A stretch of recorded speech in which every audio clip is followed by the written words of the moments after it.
Hey everyone and welcome to the video. Today I just wanted to go over maybe a bit of a commentary of another Soulless horror kill that I've done where the guild is currently doing progression for Wing 5 that I'm trying to help and teach people with, and I thought going over what I do and what I'm thinking of from my Condi Scourge perspective might help other people as well. I'm not claiming to be the absolute expert in this. I just wanted to give you guys an idea of what my thought process is while I'm doing things, and maybe even people can help me out as well in the comments. So first things first, just looking at where we're starting. We all wanted to start on raptors. We can use the raptor leap to try and get kind of close to the middle of the platform straight away. You don't need to do this, but you can just glide down to there. It just gets you into the fight as quick as possible. Okay, so we've just jumped in, getting my shades up quickly. I suppose one good thing to look at would be my utility skills. So the heal Sand Flare, I think, might need to edit that, is just your sort of normal heal. It's going to give barrier to sort of everyone. Next one, I use Corrosive Poison Cloud. This is mainly because we kind of let the worms die naturally from our epis as we're moving around the platform. But what this means is at the beginning of the fight, your tanks can really sort of get targeted, or someone specific, anyone in the group can get targeted. I don't think it has to be the tank, but obviously correct me if I'm wrong. So using Corrosive Poison Cloud will block these projectiles, giving a bit of downtime, bit of leeway to our tanks. Next one, Blood is Power, pretty standard there.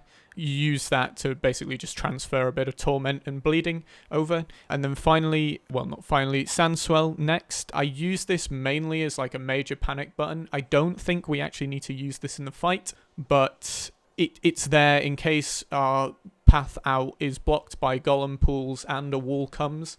I can use Sand Swell over the wall, and then the rest of the team can use Sand Swell to get to the other side. And finally, I run Flesh Golem. I might not need to do this, but I use it as a backup, just so we've got good CC for the CC phases. Okay, so I'll just carry on. So obviously I get my shades up quickly to provide barrier to people, and then we're just rotating as normal as possible. Obviously, someone made the call there that we need to move over to Heart, so we sort of move quickly. I tend to get quite scared by the walls coming through, so I give it a wide berth, and then after the wall passes, I can sort of tuck in properly behind the boss there. Avoid those pizza slices. Don't accidentally throw myself. We see the wall coming in at Heart, so we move over to Square because that's going to be safe. I tend to get there early, especially as I'm running the commander tag, just so everyone knows where they should be going, and then when the boss gets to it, I tuck in behind. I'm often, as the Scourge, you'll be running Epidemic here, but as we had two Scourges, the other one took that on as they're kind of learning that role, and as the commander and trying to teach people the raid stuff at the same time. I didn't want to really have to focus on that. So yeah, obviously just moving as early as possible.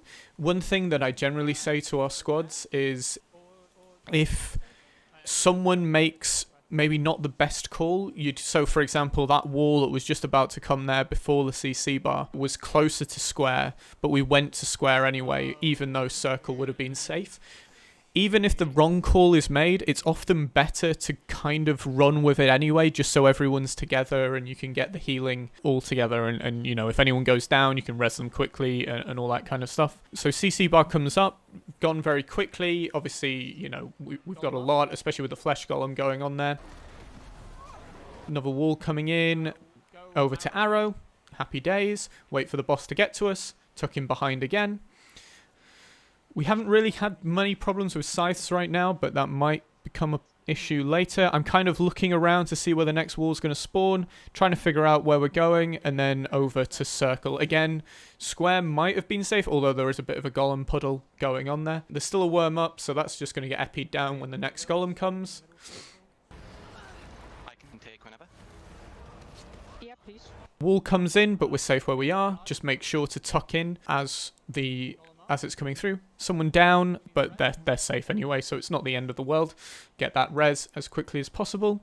Trying to stay behind the boss when we can. We did have a scythe sort of going through, so kind of move out the way. This is CC, so it didn't matter that that wall was coming to us. Basically, the CC will destroy the wall.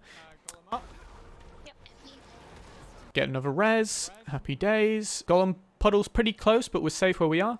Although a wall coming in, so we're over to square. Again, got a golem puddle near us, but we should be okay. Wait for the wall to pass, and then get behind. Easy peasy. Golem up, golem up. So that golem died on the group. We saw the golem die early, and that's why we tried to move off. But we did unfortunately lose our banners to the puddle there, and then the wall cleaved them down before we could get the res. It's unfortunate, but that's how it goes sometimes. We let the boss get off a little bit. We have a wall coming in. We're gonna have to move over to circle because square is covered with a puddle. That should hopefully clear relatively soon, not cause us too much of a problem. Get back behind the boss. Happy days. Got a wall coming in here that would cause us a lot of problems because it was covering square, but luckily we had CC bar coming up at the same time. That would have been one of the situations where I might have needed to use Sandswell just because of how things were set up. We run over to arrow here because the wall's coming in, but unfortunately the golem was pushed at the same time. Luckily we had a tiny slither to kind of stand in, but we did have to tank quite a bit of the boss's damage during that time. Another wall coming in, so you can see something I should say is the walls start coming more rapidly the later on you get in the fight, so that's why we're kind of having to move very quickly and adjust our position quite a lot. We're not quite okay. We would have been okay where we were, but technically we were supposed to be stood on circle at that time. So we move over to heart, and then big scary scythe comes through the group. We think a wall is going to cause us a lot of problems here, forgetting that a CC bar is about to come up, so we can just come straight back to the boss. Yeah, or is it CC? This CC? Okay, CC, get back in, get back in. Nice. And that is a nice kill. So yeah, fingers crossed that gives a bit of an idea of the thought process I was going through. I didn't say this stuff live. I was... so I might have missed some things when I was sort of re-going over stuff, but hopefully if I do a few of these, it will kind of give you guys a general idea of what you might be trying to look for, and hopefully it was useful for some people, and I will see you in the next one. Thanks guys, bye.